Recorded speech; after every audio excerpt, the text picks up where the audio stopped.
നമസ്കാരം. നമ്മുടെ സാംസ്കാരിക രംഗത്ത് കഴിഞ്ഞ പതിറ്റാണ്ടുകളായി, ഏറ്റവും ചുരുങ്ങിയത് 10-25 കൊല്ലമെങ്കിലുമായി, ഏറ്റവും കൂടുതൽ ഒരു വലിയ വിപത്തായി, നമ്മുടെ സാമൂഹ്യ ബോധത്തിൻ്റെ വലിയ പതനമായി ഒക്കെ ചൂണ്ടിക്കാണിക്കുന്നൊരു വാക്കാണ് വൃദ്ധസദനങ്ങൾ. വൃദ്ധസദനങ്ങളെക്കുറിച്ച് ഒരുപക്ഷെ മലയാളത്തിൽ ആദ്യമായി ആ പേരിലൊരു നോവൽ എഴുതിയത് പരേതനായ TV കൊച്ചുബാവയാണ്, വൃദ്ധസദനം എന്ന പേരിൽ. പിന്നീട് കവിതകളായി, നോവലുകളായി, നാടകങ്ങളിലെ മുഖ്യപ്രമേയമായി ഒക്കെ നിരന്തരമായി മലയാള സംസ്കാരത്തിൻ്റെ ഒരു വിലാപധാരയായി നമ്മളെ പിന്തുടരുന്ന ഒരു സംഗതിയാണ് വൃദ്ധസദനം. എന്താണ് യഥാർത്ഥത്തിൽ വൃദ്ധസദനം? ഉപേക്ഷിക്കപ്പെട്ട അച്ഛനമ്മമാർ അല്ലെങ്കിൽ വൃദ്ധജനങ്ങൾ, അവരുടെ വാർദ്ധക്യകാലത്ത് അവർ പ്രതീക്ഷിക്കുന്നത് അവരെ പോറ്റി വളർത്താൻ, അവരെ കാത്തു സൂക്ഷിക്കാൻ, അവരെ രക്ഷിക്കാൻ, അവരെ പരിചരിക്കാൻ അവരുടെ മക്കൾ അവരുടെ കൂടെ ഉണ്ടാകും എന്നാണ് ഒരു പരമ്പരാഗതമായ വിശ്വാസം. ഒരു കാർഷിക സമൂഹത്തിൽ നിന്ന് പടിപടിയായി വളർന്നു വന്നിട്ട് മണി ഓർഡർ എക്കോണമിയിലേക്ക് നമ്മൾ മാറുകയും നമ്മുടെ കുട്ടികൾ വലിയ തോതിൽ വിദ്യാസമ്പന്നരായി തീരുകയും നല്ല വിദ്യാഭ്യാസം നേടിയ നമ്മുടെ മക്കൾ നല്ല ജീവിതം തേടി നാടുവിടേണ്ടി വരികയും ഒക്കെ ചെയ്യുമ്പോൾ നമ്മുടെ ജീവിതത്തിൽ സ്വാഭാവികമായി വന്ന ഒരുപാട് മാറ്റങ്ങളുണ്ട്, രാസമാറ്റങ്ങളുണ്ട്, രൂപാന്തരങ്ങളുണ്ട്. അതിലൊരു പ്രധാനപ്പെട്ട മാറ്റമാണ്, ഒരു പ്രതിഭാസമാണ്, അല്ലെങ്കിൽ ആ മാറ്റത്തിൻ്റെ ഒരു നല്ല കാവ്യാത്മകമായൊരു ബിംബമാണ്, ഒരു അടയാളമാണ് വൃദ്ധസദനം. വൃദ്ധസദനങ്ങളെക്കുറിച്ച് ഉള്ള ചർച്ചകളുടെ ഒരു ടോൺ മാറിത്തുടങ്ങിയിരിക്കുന്നു എന്ന് പറയാനാണ് ഇന്നത്തെ വർത്തമാനം. അത് മറ്റൊന്നുമല്ല, വൃദ്ധസദനം ഒരു ദുരന്തമായ ഒരു ചിത്രമായി, ഒരു ഭീതിപ്പെടുത്തുന്ന ചിത്രമായി. അച്ഛനോടും അമ്മയോടും മക്കൾക്ക് സ്നേഹമില്ലാത്തത് കൊണ്ട് അച്ഛനെയും അമ്മയെയും ഉപേക്ഷിച്ചു പോകുന്നു. അവരുടെ അഭയസ്ഥാനമായി നാട്ടിൽ വൃദ്ധസദനങ്ങൾ ഇങ്ങനെ മുളച്ചു പൊങ്ങുന്നു. ഓരോ പഞ്ചായത്തുകൾ തോറും, താലൂക്കുകൾ തോറും വലിയ വൃദ്ധസദനങ്ങൾ ഉണ്ടാകുന്നു. എന്നിട്ട് കൊച്ചുകുട്ടികളായിരുന്നപ്പോൾ അച്ഛനും അമ്മയും മക്കളുടെ ഫീസ് അടച്ചിരുന്നത് പോലെ വയസ്സുകാലത്ത് അച്ഛനെയും അമ്മയെയും നോക്കുന്നതിന് പകരം അവർക്ക് ഫീസ് കൊടുത്ത് വൃദ്ധസദനങ്ങൾ അടച്ചിട്ട് പോകുന്നു എന്നൊക്കെയുള്ള അങ്ങേയറ്റം കാലവിരുദ്ധമായൊരു ചിന്ത കഴിഞ്ഞ കുറേ കാലമായി നമ്മെ നയിക്കുന്നുണ്ട്. നമ്മുടെ കുട്ടികൾ സ്നേഹമില്ലാത്തവരാണ്, അവർക്ക് അച്ഛനമ്മമാരെ വേണ്ട, അവർ ക്ഷേത്രങ്ങൾ കൊണ്ടുപോയി നടതള്ളുന്നത് പോലെ അച്ഛനെയും അമ്മയെയും ഉപേക്ഷിച്ചിട്ട് സ്വന്തം സുഖവും സൗകര്യങ്ങളും മാത്രം തേടിപ്പോയിട്ട് സുഖലോലുപന്മാരായി സ്നേഹശൂന്യമായൊരു തലമുറയായി വളർന്നു വരുന്നു എന്ന ഒരു നെഗറ്റീവ് ചിന്ത കഴിഞ്ഞ കുറേ കാലമായി നമ്മുടെ പ്രചാരണം പോലെ നമ്മുടെ സാംസ്കാരിക മണ്ഡലങ്ങളിലൊക്കെ ഉണ്ട്. നമ്മുടെ പ്രഭാഷണങ്ങളിലുണ്ട്, നമ്മുടെ ആത്മീയ പ്രഭാഷണങ്ങളിലുണ്ട്, സാംസ്കാരിക പ്രഭാഷണങ്ങളിലുണ്ട്, നമ്മുടെ കവിതയിലുണ്ട്, കഥയിലുണ്ട്, സാഹിത്യത്തിലുണ്ട്, സിനിമയിലുണ്ട്, എല്ലായിടത്തും ഉണ്ട്.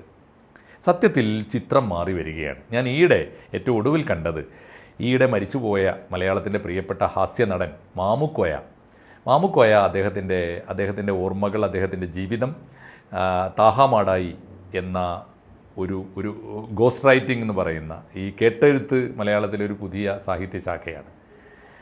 ഈ സാഹിത്യത്തിൽ മാമുക്കോയയുടെ ഓർമ്മക്കുറിപ്പുകൾ, മാമുക്കോയ എന്ന പേരിൽ തന്നെ എഴുതിയ പുസ്തകത്തിൽ മാമുക്കോയ വളരെ പോസിറ്റീവായി വൃദ്ധസദനങ്ങളെക്കുറിച്ച് പറയുന്നുണ്ട്. വൃദ്ധസദനങ്ങൾ ഉണ്ടായാലുള്ള സൗകര്യം, ഏറ്റവും പ്രധാനപ്പെട്ട കാര്യം, ഒരു വീട്ടിനകത്ത് എത്ര തന്നെ സൗകര്യങ്ങളുള്ള വീട് നിറയെ ആളുകൾ നമ്മളെ സംരക്ഷിക്കാൻ സമ്പത്തും സൗകര്യങ്ങളും സ്നേഹവും ഒക്കെ ഉണ്ടെങ്കിൽ പോലും, പരിചരണവും ഒക്കെ ഉണ്ടെങ്കിൽ പോലും, വൃദ്ധനായ ഒരാൾ വാർദ്ധക്യകാലത്ത് ഏറ്റവും കൂടുതൽ ആഗ്രഹിക്കുന്നത് സമപ്രായക്കാരായ മനുഷ്യരോട് കൂട്ടുകൂടാനാണ്, അവരോട് വർത്തമാനം പറയാനാണ്, അവരുടെ മനസ്സ് പങ്കിടാനാണ്, അവരുടെ വേദനകൾ പങ്കിടാനാണ്, അല്ലെങ്കിൽ അവരുടെ സുഖവും സന്തോഷവും പങ്കിടാനാണ്. അങ്ങനെ എന്ത് സൗകര്യമാണ് സത്യത്തിൽ വിദ്യാഭ്യാസത്തിന് പോകുന്ന മക്കൾ, ജോലിക്ക് പോകുന്ന അവരുടെ അച്ഛനമ്മമാർ ആ വീട്ടിനകത്ത് ഒരു തടവറയിൽ കിടക്കുന്നത് പോലെ അച്ഛനോ അമ്മയോ, അല്ലെങ്കിൽ കൂടി വന്നാൽ രോഗികളായ രണ്ടുപേരും ഒരുമിച്ച് പരസ്പരം മിണ്ടാതെ കഴിഞ്ഞുകൂടുന്ന ഒരു സാഹചര്യത്തിൽ നിന്ന് എത്രയോ ഭേദമാണ് ഒരു വൃദ്ധസദനം എന്ന് പേരിട്ട് വിളിക്കണ്ട, എന്ത് പേരിട്ട് വിളിച്ചാലും മനോഹരമായൊരു പേരിട്ട് വിളിച്ച് സമപ്രായക്കാരായ മനുഷ്യരെ ഒത്തുകൂടുകയും ഒരുമിച്ച് അവർക്ക് ഒരുപോലെ യാത്ര ചെയ്യാൻ, വർത്തമാനം പറയാൻ, വായിക്കാൻ, സിനിമ കാണാൻ, പാട്ട് കേൾക്കാൻ, പാടാൻ, എല്ലാത്തിനും, നൃത്തം ചെയ്യാൻ. ചില വൃദ്ധസദനങ്ങളിലൊക്കെ നടക്കുന്ന പരിപാടികൾ നമ്മുടെ സോഷ്യൽ മീഡിയയിൽ വരാറുണ്ട്. വയോധികരായ പല മുത്തശ്ശിമാരും മനോഹരമായിട്ട് ഡാൻസ് ചെയ്യുന്നു, മനോഹരമായിട്ട് പാട്ട് പാടുന്നു. ഈ ഒരു സന്ദർഭത്തിൽ നമ്മൾ ഇങ്ങനെ ഒരു പുതിയ അവബോധത്തോടെ നമ്മുടെ അച്ഛനമ്മമാർ യഥാർത്ഥത്തിൽ ആഗ്രഹിക്കുന്നത് മറ്റുള്ളവരുടെ പരിചരണം കാത്ത് മറ്റുള്ളവരുടെ സഹാനുഭൂതി കാത്ത് എപ്പോഴും ഈ ഒരുതരം സഹതാപം മാത്രം ചൊരിഞ്ഞു കിട്ടുന്ന സഹതാപപാത്രങ്ങളായി ജീവിതത്തിൻ്റെ അവസാന കാലത്ത് സ്വന്തമായി ഒന്നും വേണ്ടത്ര ആരോഗ്യമില്ലാതെ വിശ്രമ ജീവിതം നയിക്കുന്ന കാലത്ത് മറ്റുള്ളവരുടെ സഹതാപം കാത്ത് കഴിയുന്ന വൃദ്ധജനങ്ങൾ കഴിഞ്ഞുകൂടുന്ന വീടുകൾക്ക് പകരം യഥാർത്ഥത്തിൽ നമ്മുടെ അച്ഛനമ്മമാർ യഥാർത്ഥത്തിൽ ആഗ്രഹിക്കുന്നത് സമപ്രായക്കാരായ മനുഷ്യരോട് മനസ്സ് തുറന്ന് ഉല്ലസിച്ച് ആനന്ദത്തോടെ മറ്റാരുടെയും ജീവിതത്തെ ശല്യപ്പെടുത്താതെ, ജോലിക്ക് പോകുന്ന സ്വന്തം മക്കളെ ശല്യപ്പെടുത്താതെ, പഠിക്കാൻ പോകുന്ന പേരക്കുട്ടികളെ ബുദ്ധിമുട്ടിക്കാതെ അവരുടേതായ ഒരു ലോകത്ത് സ്വയം കഴിഞ്ഞുകൂടാൻ ആഗ്രഹിക്കുന്നുണ്ട് നമ്മുടെ രക്ഷിതാക്കൾ എന്ന് തിരിച്ചറിയാനും അവർക്ക് സൗകര്യങ്ങൾ ഒരുക്കി കൊടുക്കാനും കൂടുതൽ ബെറ്റർ വളരെ മെച്ചപ്പെട്ട സൗകര്യങ്ങൾ ഒരു അടച്ചിട്ട മുറിയിൽ ഉള്ള സൗകര്യങ്ങളല്ലാതെ ഒരു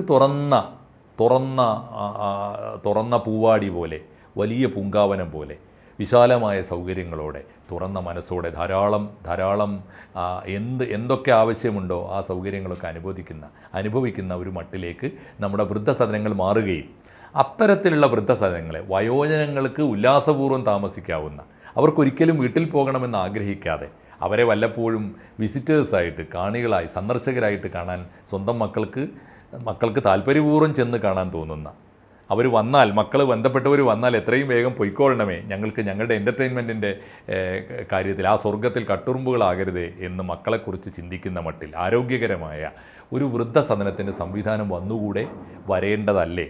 അത്തരം ആലോചനകൾക്ക് പോസിറ്റീവായി വൃദ്ധസദനങ്ങളെ കാണുന്ന, അവർക്ക് ആവശ്യമായ ചികിത്സയും മെഡിക്കൽ പരിചരണവും സംരക്ഷണയും ഒക്കെ കൊടുത്തുകൊണ്ട് തന്നെ മാനസികമായ ഉല്ലാസത്തിന് സമപ്രായക്കാരോട് വിശാലമായ തോതിൽ കൂട്ടുകൂടാനും അവരോടൊപ്പം യാത്ര ചെയ്യാനും ഉല്ലസിച്ച് പാറിപ്പറക്കാനും ഒക്കെ നമ്മുടെ രക്ഷിതാക്കൾക്ക് കഴിയുന്ന ഒരു സാഹചര്യം, നമ്മുടെ വൃദ്ധജനങ്ങൾക്ക് കഴിയുന്ന ഒരു സാഹചര്യമാണ്. ഒരു പക്ഷേ അതിന് പകൽ വീട് എന്നൊക്കെയുള്ള പേരിൽ താൽക്കാലികമായ ഒരു പകൽ മാത്രം കഴിയാനുള്ള സംവിധാനങ്ങൾ സർക്കാരിൻ്റെ മേൽനോട്ടത്തിൽ എല്ലാ പഞ്ചായത്തിലും ഉണ്ട്. അതിന് പകരം ഒരു താലൂക്കിലൊന്നെങ്കിലും ഇപ്പോൾ പല സ്വകാര്യ സ്ഥാപനങ്ങളാണ് മാതൃകാപരമായി ഇങ്ങനെയുള്ള സ്ഥാപനങ്ങൾ നടത്തുന്നത്. അത് വലിയ ഫീസ് വാങ്ങിയാണ്. പലപ്പോഴും സാധാരണക്കാരായ മനുഷ്യർക്ക് അത്ര അഫോർഡബിൾ അല്ല അത്തരം സ്ഥാപനങ്ങൾ. എന്നാൽ കുറെ കൂടി സർക്കാരിൻ്റെ മുൻകൈയിൽ തന്നെ പൊതുജനങ്ങളുടെ പങ്കാളിത്തത്തോടെ സർക്കാർ മുൻകൈയിൽ ഏത് സാധാരണക്കാരനും ഒരു നിശ്ചിത പ്രായം കഴിഞ്ഞാൽ വീട്ടിൽ നിന്ന് വിട്ടു നിൽക്കണം, ഉല്ലാസപൂർവ്വം തൻ്റെ സമപ്രായക്കാരുമായി ജീവിച്ചു പോകണമെന്ന് ആഗ്രഹിച്ചാൽ അങ്ങനെ സാധിക്കുന്ന തരത്തിലുള്ള ജനകീയമായ വൃദ്ധസദനങ്ങൾ എന്ന് പേരിട്ടാലും ഇല്ലെങ്കിലും വൃദ്ധജനങ്ങൾക്ക് ഉല്ലാസപൂർവ്വം താമസിക്കാവുന്ന സൗകര്യങ്ങൾ, അത്തരത്തിലുള്ള സംവിധാനങ്ങൾ, അത്തരം ആലോചനകൾ, അത്തരം സങ്കല്പങ്ങൾ വികസിച്ചു വരേണ്ടതുണ്ട്. എന്തിനാണ് അച്ഛനമ്മമാർ മക്കളെ വളർത്തിയത്? നല്ല ആരോഗ്യവും നല്ല വിദ്യാഭ്യാസവും കൊടുത്ത് നമ്മുടെ കുട്ടികളെ വളർത്തിയെടുത്തത് എന്തിനാണ്? തീർച്ചയായിട്ടും നമ്മുടെ ഒരു ധാരണ, നിലനിൽക്കുന്ന ഏറ്റവും തെറ്റായൊരു ധാരണ, നമ്മുടെ വയസ്സുകാലത്ത് നമ്മളെ കൊണ്ടൊന്നും വയ്യാതാവുമ്പോൾ, നമുക്കൊരു ക്രിയാശേഷിയും ഇല്ലാതാവുമ്പോൾ നമ്മുടെ മക്കൾ വന്ന് അവരുടെ സകലമാന ജീവിതോപാധികളും മാറ്റിവെച്ച് നമ്മുടെ മരണത്തിന് കാവൽ കിടക്കാനും നമ്മൾ മരിക്കുന്നത് വരെ നമ്മൾക്ക് കൂട്ടിരിക്കാനും നമ്മുടെ വീട്ടിലെ ഒരു ആരോഗ്യ പരിപാലനത്തിനും നമ്മുടെ സുരക്ഷയ്ക്കും നമ്മളെ പരിചരണത്തിനുമായി വളർത്തിയെടുക്കുന്ന ഒന്നാണോ നമ്മുടെ മക്കൾ? അതല്ല. നമ്മുടെ കാലത്ത് നമുക്കില്ലാത്ത സൗകര്യങ്ങളിലേക്കും സാധ്യതകളിലേക്കും ഉയർന്ന വിധാനങ്ങളിലേക്ക്, കാലത്തിൻ്റെ പുതിയ സാധ്യതകളിലേക്ക് നമ്മുടെ കുട്ടികളെ പറത്തിവിടാനാണോ?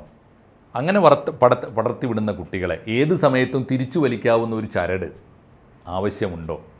തീർച്ചയായിട്ടും നമ്മുടെ മക്കൾക്ക് എപ്പോഴും അവരുടെ മനസ്സിൽ തീർച്ചയായിട്ടും വീടുണ്ടാവണം. വീട്ടിനകത്തെ അച്ഛൻ, അമ്മ തുടങ്ങിയ സങ്കല്പങ്ങളൊക്കെ ഉണ്ടാകണം. അവർക്ക് ഇഷ്ടമുള്ളപ്പോൾ, അവർക്ക് സൗകര്യമുള്ളപ്പോൾ, അവരുടെ ജീവിതത്തെ ബാധിക്കാത്ത മട്ടിൽ എപ്പോഴും തിരിച്ചു പോരാനുള്ള ഒരു തോന്നൽ, അവരെ മാടി വിളിക്കുന്ന ഒരു വീട് അവരുടെ സങ്കല്പത്തിൽ ഉണ്ടാകണം. അതൊരിക്കലും തന്നെ ഒരു ബാധ്യതയാവരുത്. അവസാനമായി ഒറ്റ കാര്യം മാത്രമേ പിന്നെ അവിടെ നടക്കേണ്ടതുള്ളൂ. വൃദ്ധസദനങ്ങളിൽ നടക്കേണ്ട ഒരേ ഒരു പ്രാർത്ഥന, എല്ലാ രക്ഷിതാക്കളും ചേർന്ന്, എല്ലാ മുത്തച്ഛന്മാരും മുത്തശ്ശിമാരും ചേർന്നിട്ട് സ്വന്തം മക്കളുടെ മക്കൾക്ക്, കുടുംബത്തിന് വേണ്ടി നടത്തേണ്ട ഒരേ ഒരു പ്രാർത്ഥനയേ ഉള്ളൂ. എൻ്റെ മക്കൾ, ദൈവമേ, എൻ്റെ മക്കൾ എവിടെയെങ്കിലും ആയിക്കൊള്ളട്ടെ, അവരെൻ്റെ ചുറ്റും എൻ്റെ ഹോം നേഴ്സുമാരായി വളർന്ന് കാലം കഴിക്കേണ്ടവരല്ല. അവർ ലോകമാകെ പറന്ന് നടക്കട്ടെ. അവർ സൈബീരിയയിലോ അവർ അമേരിക്കയിലോ അവർ ചന്ദ്രനിലോ പോയിക്കൊള്ളട്ടെ, ചന്ദ്രനിലോ ചൊവ്വയിലോ ശൂന്യാകാശത്തോ പറന്ന് നടക്കട്ടെ. പക്ഷേ അവരെവിടെയായിരുന്നാലും ദൈവമേ എൻ്റെ മക്കൾക്ക് അപകടമൊന്നും വരുത്തരുതേ, അവരെവിടെ ഇരുന്നാലും സുഖമായിരിക്കണേ എന്ന് പ്രാർത്ഥിക്കുന്ന രക്ഷിതാക്കൾ ഉല്ലാസപൂർവ്വം താമസിക്കുന്ന ഒരു ഭൂമി ഉണ്ടാവട്ടെ എന്നാണ് വൃദ്ധസദനങ്ങളെക്കുറിച്ചുള്ള ഏറ്റവും നൂതനമായ ആലോചനകൾ. അത്തരമൊരു ആലോചനകളിലേക്ക് വൃദ്ധസദനങ്ങളെ വ്യാപകമായി കാണാൻ ആഗ്രഹിക്കുന്ന, വൃദ്ധസദനങ്ങളുടെ അകത്തേക്ക് ഉല്ലാസപൂർവ്വം കടന്നു ചെല്ലാൻ തോന്നുന്ന, സഹതാപം കൊടുത്തു പോരാനല്ലാതെ സന്തോഷം തിരിച്ചെടുത്തിട്ട് പോരാൻ നമ്മൾ ആഗ്രഹിക്കുന്ന കാഴ്ചസ്ഥലങ്ങളായി ഈ നമ്മുടെ നാട്ടിൽ വയോജനങ്ങൾക്ക് ഉല്ലസിക്കാനുള്ള ഇടങ്ങളുണ്ടാവട്ടെ എന്ന പ്രാർത്ഥനയാണ് ഈ പ്രാവശ്യത്തെ സാംസ്കാരികമായ ഒരു വർത്തമാനം എന്ന നിലയിൽ ഞാൻ നിങ്ങളോട് പങ്കിടുന്നത്.